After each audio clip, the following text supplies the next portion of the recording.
પૂર્ણ થતા આવતીકાલથી વહીવટદારની નિમણૂક કરવામાં આવી અને તમામ કાર્યભાર તેમને સુપરત કરવામાં આવશે। મનપામાં ચૂંટાયેલા ભાજપ અને કોંગ્રેસના નગરસેવકોની 5 વર્ષની ટર્મ આજે પૂર્ણ થઈ છે। ગઈકાલે બાકી રહી ગયેલ દરખાસ્તની મંજૂરી માટે સ્પેશિયલ બોર્ડ બોલાવવામાં આવેલ, જેમાં અર્જન્ટ સહિતની દરખાસ્ત મંજૂર કરવામાં આવી હતી અને આજે સવારથી તમામ પદાધિકારીઓ સહિત નવોઈ કોર્પોરેશન ખાતે આવી તેમને મળેલ કાર્ડ સહિતની તમામ સુવિધાઓ પરત કરી હતી અને રિપોર્ટ મ્યુનિસિપલ કમિશનરને કરવામાં આવ્યો। આજે સાંજ સુધીમાં ચૂંટાયેલા કોર્પોરેટરો પાસે સત્તા રહેશે, ત્યારબાદ તમામ સામાન્ય નાગરિક બની જશે। ચૂંટણી બાદ ફરી વખત સંભવત મે માસમાં નવી બોડીની રચના થશે તેમ જાણવા મળ્યું। ટર્મ પૂરી થયા બાદ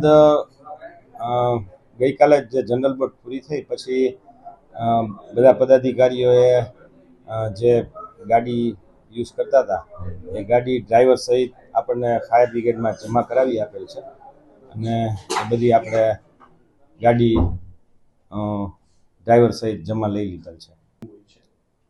જનરલી પ્રક્રિયા તો ખાસ બીજી કંઈ હોતી નથી, પણ ટર્મ પૂરી થાય એટલે જે એમને વાહનો પરત સોંપવાના હોય છે, કારણ કે ગાડી છે એ બધી શ્રી કમિશનર સાહેબના નામે હોય છે અને રાજકોટ મહાનગરપાલિકા હસ્તકની ગાડીઓ બધી મેન્ટેન આપણે ફાયર બ્રિગેડ શાખા દ્વારા કરવામાં આવે છે। એટલે બધા પદાધિકારીઓએ પોતાની ગાડી ડ્રાઈવર સહિત ફાયર બ્રિગેડમાં આપેલી છે।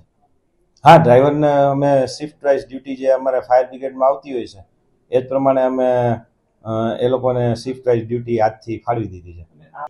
ના, એ કાર બધી અત્યારે આપણે રિઝર્વ જ છે।